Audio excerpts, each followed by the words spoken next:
Hey guys, this is another video. This one is probably going to be on, well, it's definitely going to be on sleep. Um, Now, this is in the video series, How Much Does God Love Jesus? So we know that when God created everything, He did everything for a specific purpose. If you haven't watched those previous two videos, I suggest you go watch those previous two videos. They're really good. They explain the symbolism in the universe and how much, of course, God loves Jesus is the whole purpose of that. I'll just briefly explain it again. When you love someone, you can't stop thinking about them. They're always on your mind. And I think that that's one of the cool things about the love that the Father has for the Son, is that no matter where you look in this world, whether it's a tree, it's an animal, whatever it is, you can see a piece of Jesus in it. And I think that it speaks to how much they love each other, and it also speaks to how much God actually loves us. Because the reason He made things this way is to connect us to the person whom He loves, Jesus Christ. So I think that a lot of people have asked me for proof about Jesus' existence, God's existence, whatever the case is. I think there is tremendous amount of proof and evidence for Jesus Christ and the love He has for us. As human beings, like God, He made this domain for man. He literally said that man was going to rule this place, and that this place was made specifically for man. Without man, there is no point to the universe. Man is God's crowning glory, is His crown, like his jewel on his. We're jewels on His crown, pretty much. And it's a really interesting thing that everything in this life, even God Himself, sacrifices for the sake of humanity. Animals sacrifice their lives in order for us to continue living, and that's everything. Plants do the same. They sacrifice their children for us to live. They sacrifice themselves for, well, the children is easier to see, obviously. Like, they don't have a choice. We cut them down, we build a house. But we build houses from their structures. And also Jesus Christ, He became a man so that He could participate in that role that was already made for Him. All these things which symbolize Jesus, they sacrificed themselves for us because of Jesus. And namely, Jesus also had to become a man to sacrifice His life for our life, because He was following the pattern that God established at the very beginning, that everything was going to be subject to us. Even God Himself became subject to us in love so that we would be connected to Him. This one, however, is about sleep. I don't know if you guys have watched those videos, but again, death, burial, and resurrection are a big pattern that exists in this world. They're probably the prime pattern. God taught me another pattern that's a derivative from that, but death, burial, and resurrection are three stages that exist. And these stages can be seen all throughout life, and this is what I want to talk about in connection to sleep. So, if you guys notice, people don't ever say, hey, I decided to sleep. Or, you know what I'm saying? Like, sleep is something that you don't decide. Like, people say, I fell asleep. Because you don't ever get to decide when you fall asleep. You can go to bed. I can say, hey, I went to bed, but I can't say I go to sleep. You know, I went to sleep. Like, you don't control that time. Like, I can't tell myself, hey, go to sleep now. All of a sudden knock out. It's not the way it works. Like, I can prepare for sleep, but that doesn't necessarily mean my body will sleep. And that has to do with our whole time being set. Like, everything that we have in this time is set by the Father. I can't choose when I die the same way I can't choose when I wake up. That's the same reason we set alarm clocks. Like, this whole thing is to help you guys understand that sleep is a pattern, is the death pattern of life. So, like, you have life, death, and resurrection. That, of course, that life part represents the grave. It's really weird. Like, it just depends on how you view the situation.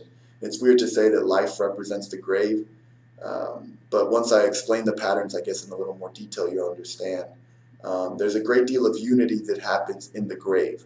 Like, the grave is a portion of the pattern where we cement our connection. So with us and God, our connection was cemented in the grave. Those 3 days and 3 nights that He was in the grave, He was cementing our connection. We were paid for on the cross, but our connection was cemented in the grave. Like, God talks about, actually, there's this whole thing in what Jesus was doing while He was in the grave. That was His Sabbath rest, so we were resting with Him symbolically, and probably actually spiritually and physically as well. I mean, we don't know how wide-reaching these things are. We see these things as symbols, whereas God might see them as actual truths. It could be that every time you eat something that is Jesus Christ sacrificed for you. It is his work. Again, you didn't make that tree. You didn't cause that tree to grow. You may have planted your own food. Of course, none of us are farmers, I'm assuming. But you may have planted that seed, but God caused the growth, and he made it grow for you. So whether or not you recognize that God is always working on the behalf of humans in order to sustain us physically, the same way Jesus is always working on the behalf of his beloved church in order to sustain us spiritually. And this is one of the things that we do. Like, there's a lot of connection and growth that happens in the grave. Connection happens in the grave.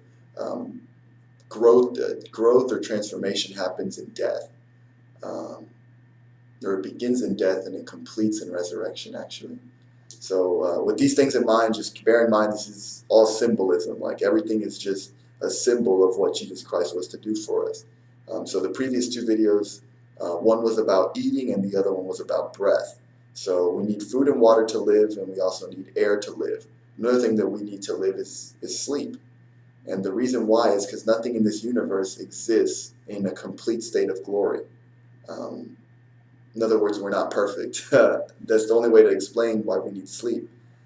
We need sleep because we participate in that pattern that God established in the beginning. God established this pattern of death, burial, and resurrection at the very inception of earth. Even before we human beings were here, God was creating the plants in order to sacrifice, for those plants to sacrifice their fruit for our sustenance. So even at the very beginning, we can see that God had already had in mind that Jesus was going to die for our sins. And that's why plants, symbolizing Jesus, again, Jesus says, I am the vine, you are the branches. Like, he's trying to make that connection that he exists as, like, something exists as his pattern here on earth. And this is, it's very important that this, when Jesus said, I am the vine, you are the branches, it's very important to understand that this was written in John. John wasn't just writing to Jews. He was writing to everybody. He said that whoever reads this would come to know Jesus Christ as God and as Savior. These are verses in John. He wants us to understand that Jesus was not only reaching out to Jews, he was reaching out to humanity. And he did this by breaking down the barrier that existed between us with the law. So this law that exists is a barrier. God came to those people and he revealed himself to those people. But when Jesus came, he came to reveal the totality of God to the totality of man. Because the totality of God was definitely not revealed to the Jews. They always had someone standing in between them and God. Again, they existed as patterns of Christ. We always have someone standing in between us and God the Father, which is God the Son, our Savior. So that's why you can never fully be revealed God, either through nature or through prophets, because there's always something, an intermediary that's standing between you and the person to whom it's connecting you. But the beautiful thing about Jesus is that he is that connection, and he is that God also. So everything in this universe symbolizing Jesus, it helps me love Jesus all the more. Like, I can't live my life like I did before as an atheist, because I see Jesus everywhere, in numbers, in patterns, in everything. So that's just a little background. So let's go to death. In the beginning, when God made Adam, you guys remember what he did in order to make Eve? A deep sleep fell on Adam in order for God to remove his rib, his side, a bone from his side, in order to make Eve. So from this rib, he fashioned Eve, a bride for Adam. This is going to help you guys connect death to sleep. Because again, death is just, it's the actuality, I guess, and sleep is the symbol. So sleep symbolizes death. And another way we can actually see this is because Jesus was not the symbol, he was the actuality. So whereas a deep sleep fell on Adam, the symbol of sleep fell on Adam, the symbol of Jesus. Again, these are two symbols. And then a bone was removed from Adam in order to create a bride for Eve. The bride Eve for Adam. The same thing happened, but in actuality on the cross. So it wasn't a deep sleep that fell on Jesus, it was actual death. So he goes from the symbol, it goes from the symbol to the actuality. So Jesus is the actuality, so that's why he actually died. Because he is the real thing. Adam is a type of Christ. This is the verse in Romans. And then Jesus is the actual Christ. So the Christ actually died. And on the cross, I don't know if you remember when he died, what happened?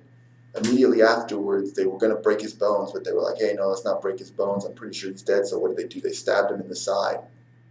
They stabbed him in the side in order for us to be removed. This is something that God, and I don't know, I haven't heard too many people just talk about this, but it's something God showed me, and it was really beautiful. It was a poem that we were writing, and God just showed it to me while we were writing that poem, and it was really beautiful. It's a really beautiful poem, by the way, but it was something beautiful. Like when Jesus was dying, something had to be removed from him in order for them to unite.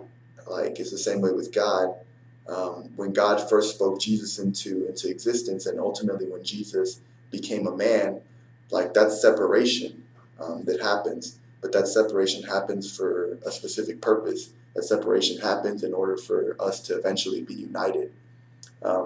I can't marry myself, in other words. Like if Jesus didn't die for us, then his bride would not have been made or fashioned for him. And that's what God is doing. God the Father is fashioning for Jesus a bride, and that bride consists of the individual believers that exist all throughout the world and all throughout time. And those are going to be the bride of Christ at the end. And he's already won that victory for us. So that's again another beautiful thing that a lot of people, I don't hear them talk about it, but it's something really beautiful that Adam is a symbol of Christ, and sleep is a symbol of death. And then that's exactly what happens. Like he gets cut in the side for his bone to be removed and Eve to be created, and Jesus got cut in his side in order for the church to be removed and Jesus' bride to be created. So this is just again, it's to help you guys connect the fact that death is the actual, and then sleep is the symbol. So again, a lot of people, they don't need that extra proof. We can see that whatever this world is, like when we're living in this life, this is life, and then when we go and rest, that's death. Because a lot of people, they do call death that. They call it. That's why they say rest in peace. You know what I'm saying? That's a famous saying for a reason. Like we are resting when we die, and that is what sleep is. It's pretty much rest with our eyes closed. Of course, we do breathe. It's not actual death, but it's very interesting. So this pattern exists in order for us to stay alive and grow. Because if anybody knows anything about physical things, like when we sleep is when we grow, not only physically but also emotionally. Like our subconscious is always working. And it's always working through through what happened throughout our day. It's working through that in our sleep through dreams. And that's the same way. Jesus, when he died, like everything was being worked out in order for us to be united also in his resurrection. Everything has already happened with him. Like for us, we're still in that process as natural sons, because we are adopted and God views us as natural sons. We are living the pattern of Jesus Christ. So right now, it depends on what stage you're in, but there are Christians who have gone to glory. There are Christians who have participated in their consciousness, I guess, the resurrection that Jesus has for us. And there are Christians right now that are experiencing that grave stage, that unification stage, because because death represents a separation. Like that's its primary thing. Grave represents a unity, a reuniting, and then resurrection represents a new life. So this is just again another pattern. I'm going to get into this pattern a little bit later, because this is another beautiful pattern. Is the pattern of marriage. It follows that same pattern. God showed me the pattern of marriage in death, burial, resurrection. Because again, if you guys have ever lost someone you've loved, you know how it feels. It feels like death, and this is something that happens with God the Father. Like God the Father, when He sends Jesus to this world, He's losing His Son. In one sense or another, obviously, and He knows ultimately He's going to have to separate Himself from the Son. When the Son dies for our sins, He's going to be separate from the Son. Like that's why Jesus says, my God, why have you forsaken me?" So if we start with that, with death being a separation, the grave being a reuniting or a uniting, and then it's always reuniting, by the way. Like in God's mind, all these things have taken place. In our understanding, these things have not taken place yet. Like I was an atheist before I was a Christian, and then I was a religious guy before I was an atheist. So I've never truly experienced Jesus, in my understanding, um, before I was a Christian. But of course, that doesn't change God's mind. Like God, He knew He intended to save me when He created me. In fact, He made me for His specific love. And He's always loved me. Like even when I was an atheist, God still answered my prayers. I know it's crazy, an atheist prays, but yeah, you get desperate enough and you'll pray. Like to pray is to give up. And to me, I gave up. I gave up, I prayed, and God answered those prayers. It was ridiculous. But that's because His love doesn't end. But anyway, back to Jesus. Like God the Father, when He sends Jesus out, that's a symbol of death because it's a separation. God the Father, God the Son, they're together. When He sends Jesus out, then He becomes separate from the Father. So that's God's death. You see what I'm saying? The Father's death is to be in separation from His Son. So then you have that. That's the death pattern. Then the grave pattern is the reuniting. So when Jesus is living His life and He's starting to learn about God, because that's the thing. It's like, again, the same way, and it's really weird because it has to be a super cool relationship because He never loses that faith. Like Jesus, when He was growing up, He understands the Father's interaction in His life. The same way me, growing up, I understood the Father's interaction in my life. Like, I didn't question God when I was young. It was easy. Like, my parents take care of me and someone takes care of my parents. Like, and that's weird. I didn't even go that far. Like, to be honest, now as a Christian and as someone who tries to defend my faith, I tell people that. But as a child, I didn't reason that. I didn't have a reason to question God, so I didn't. I always believed He was there, and I always talked to Him. I bargained with Him. When I was a kid, I didn't quit. Like I told God, "Hey, I really want to fly, so I'll give up Nintendo for a week and I'll fly." Like that's the deal we made, and it was. I guess I could see it as a one-sided deal because after that week was over, I didn't play Nintendo. I jumped off. I jumped off my bureau is what we call it. I don't know how you say it in English. I guess a cabinet or whatever that thing is that you store clothes in. I jumped off one of those and I didn't fly. And I got super angry at God, and that's kind of where that whole atheist thing began. Is in me rejecting God. Like I rejected God because He didn't come through on something that I believed He should have come through on. Like we made a deal. It was hard not playing Nintendo for that week. But anyway, that's beyond the point. Like the whole point is about the separation. Like for Jesus, when He was here, He had to relearn about who He was and who God was. And that was something, I guess, beautiful for God. Like to lose something so precious and then to get it back as Jesus is growing, and then to be able to help the Son understand these things while teaching Him. Because Jesus humbled Himself. Like He emptied Himself of all these godly attributes, which include all knowledge, all power. Like, man, it must have been so beautiful for God to teach Jesus all throughout His life. And ultimately, when He's dying on the cross, like you guys have to understand that hurts. Like here it is, this weak thing. Again, it's hard to say Jesus is weak, but I mean compared to who He was before He came down, like He was. It's almost incomprehensible how weak Jesus became for us. And it's the same thing. Like He got tired. Like, man, what is feeding 5,000 people? Jesus has fed billions of people all throughout time without getting tired. But Jesus feeds 5,000 people, and people need to talk to Him, and He's like, I gotta sleep. Like He just fell asleep from how tired He was when He was fed those 5,000 people. And here it is, God taking care of Jesus like He would any natural son, like any weak son. And then God has to crush that weakness. God has to crush Him in His weakness, and that sucks. That's the ultimate death. You know what I'm saying? For God, that's the ultimate symbol of death. Is when He not only had to send Him out, like He had to become separate from Him, He had to reject Him.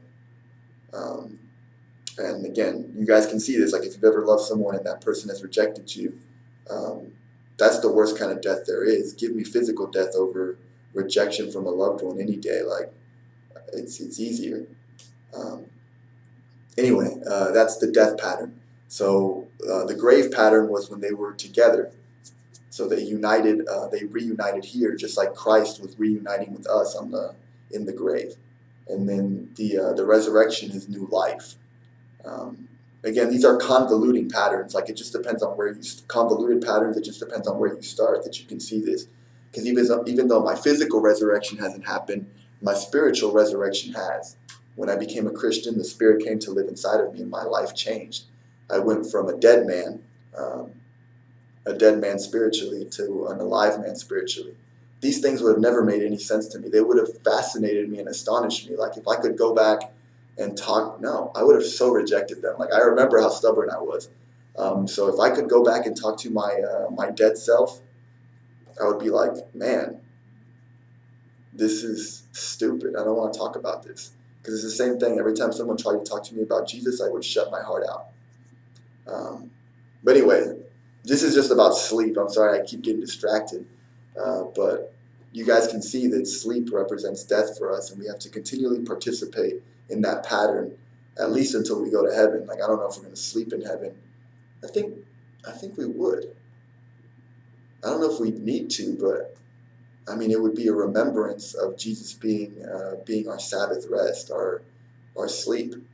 So I don't know. I think we would. I'm not sure.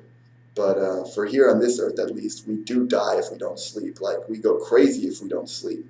And this is something a lot of people don't understand. If we participate in this death at all times, you know what I'm saying? Like all of our life. And a lot of people, they try to avoid it. A lot of people are scared of death. But Christians should not be, and Christians historically have not been. Um, Christians were threatened by the Roman Emperor, I believe Nero. They were threatened to deny Jesus, and they were like, "I'm not going to deny Jesus. Like, the heck? Why would I deny him if he did everything not to deny me?" And Nero would put him to death. And historically, I mean, yeah, they're scared. Obviously, you're scared of death, but historically, they've shown the conviction of their beliefs and have died for Jesus because Jesus gave up his life for us. Um, so that's just a beautiful thing. Like if you see it, Christians should not be scared of death, and actually, not even just Christians, because no, I can see why you're scared of death if you're scared of God's judgment. Like that, that makes complete sense. But you participate in death every day. Like a natural man, like an atheist, he participates in death. You see what I'm saying? Like he not only kills to eat, he also sleeps, which symbolizes death. Like everything in his life a symbol of death, and that's why they should do more research. They should question their life more. They should live a more examined life, because after every death there's a resurrection. Because the son loses a child, but what does the child gain?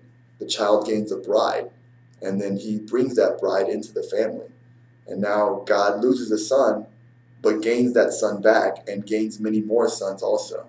And that's really beautiful because that's what Jesus tells us. Like Jesus specifically, he tells us in Matthew that if you try to save your life, you'll lose it. But if you lose your life for His sake, that you'll gain it to life eternal. And there's the same thing with even with God the Father and God the Son. Like I can't imagine being Jesus, knowing that I could help these people and these people were made for me, and God keeping me separate from them for so long, for forever. Like if Jesus would have never become a man, um, it's impossible. Like all these things are impossible. Like because God does love the Son, so He wants the Son to experience what He experiences. The same way, because of course a natural father, always say, "I want the best for my son." It's a beautiful thing. It's a wonderful thing. But the Father, existing as God the Father, He always has the best. So He wants His Son to also experience the best. In other words, the Father teaches the Son, so the Son he needs someone to teach. So who does the Son teach?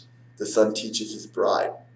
Um, and natural fathers know this also. Like, hey, you guys, like well, mothers experience it more than fathers. Like fathers, they're glad their son gets married, but mothers experience the worst of it because that's the level of separation. Like the fathers are separate from the sons through the intermediary, which is usually the woman.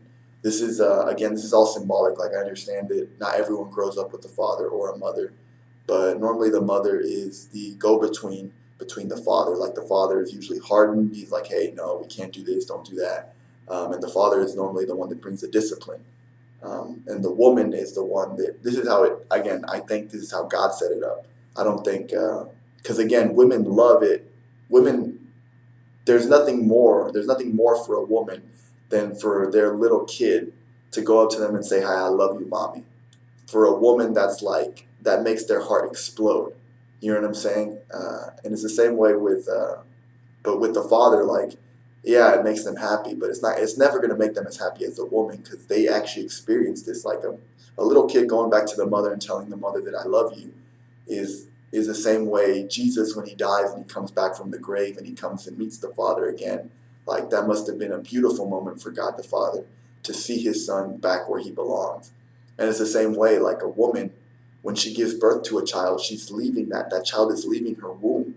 That's something incredible, but it's the same way, just like Jesus left the heart of the Father in order to come down for us.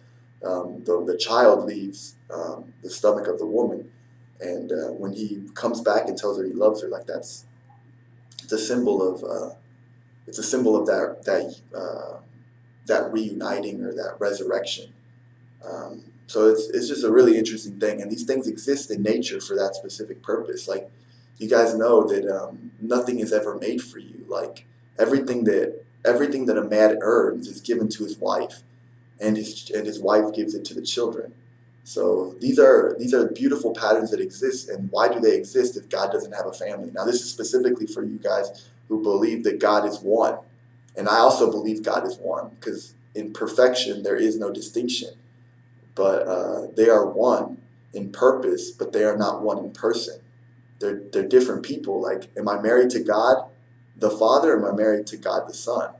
I'm married to God the Son. Like God the Father already has his perfect unity with God the Spirit. Jesus needs his perfect unity with someone that is weaker than him, and he does that through the Spirit in us. So it's just, I mean, it's really interesting how these things all play out in God's reality. And again, they play out in actuality also. We don't ever sit down, talk to God about it, because that's all you really need to do, man. Ask God to show you Jesus, and he'll show it to you. He'll show him to you. But to be honest, this stuff didn't happen to me until I actually loved someone. Like, I didn't start seeing how much, because again, you can learn several ways. Like you can either learn in theory, or you can learn in practice, or experience. Because experience is different from practice. Like you have to experience something first, and then you practice it. So God actually started showing me these things when I experienced love. When I first experienced love with a woman, which is the woman I believe God has set out for me. It's not a vague thing. Like this isn't super vague. I'm not being really vague. God specifically set a woman out for me, and when that woman crossed my path, my whole entire life started changing. In the same way for when I met Jesus, like I know what true love is. I met Jesus, and my whole entire life started changing. Like I've had a lot of false loves. Like a lot of people get crushes, or they're like, hey, I hope I can be with this guy or that guy. Again, I'm not a girl, but I'm thinking in terms of a woman because I'm thinking about God right now. But no, yeah. For me, it's definitely girls. It's gonna be that one girl. It's not girls plural. It's gonna be that one girl. But yeah, there's a lot of false loves that don't lead to any changes. Just like there's a lot of false gods um, that don't lead to any real change. Yeah, women have led to superficial changes. Like I started going to college because this girl told me she was in college, and I chased that girl inadvertently. You know what I'm saying? That was a superficial change. It didn't mean anything. But inner changes started happening when I started experiencing love, like true love, like love that comes from God rather than love that comes from my flesh or the world. Because there was nothing leading me towards that woman. At that point, I think I was already a Christian. Yeah, I was already a Christian at that point. But again, it was God's plan for me to go to school because that's where I eventually met the person that God showed me. Hey, this is the one I made for you. But yeah, God used that initial false love, and it ended up working out in my favor because all things work for good to those who love God, to those who are called according to His purpose. That's a verse in Romans. But ultimately, it's this experience and then the practice of that experience, because none of this stuff has happened yet. I'm a man like completely based on faith, and I would rather much have it that way. Like no relationship that I know ever lasts. Like the relationship between my father and my mother has lasted, um, but every relationship that I see among my peers, it doesn't last. Like they're like they go head over heels for this girl, and they're so excited, and they're like, hey, finally God did this for me. And it's like, man, I don't know. Maybe God didn't do it for you. Maybe you did it for yourself, and God allowed it to happen. Because ultimately, the people that God unites, He doesn't separate. Um, and that's the thing, is when God has united something. I mean, that's something that Jesus tells us. When God has united something, let no man separate it. And it's yeah, yeah. No, I'm coming at 6. Bring girls. Give me 1 second. Uh, I'm sorry about that. There was just a friend of mine. He was telling me to come to his soccer game and bring girls. Uh, I could bring girls. Like I don't know what he wants me to bring girls for. So I probably won't. But anyway, that's beyond the point. But yeah, I think that man, I just completely lost my train of thought. Uh, oh yeah, through practice and through experience. Thank you, God. So yeah, we experience once we start experiencing these things.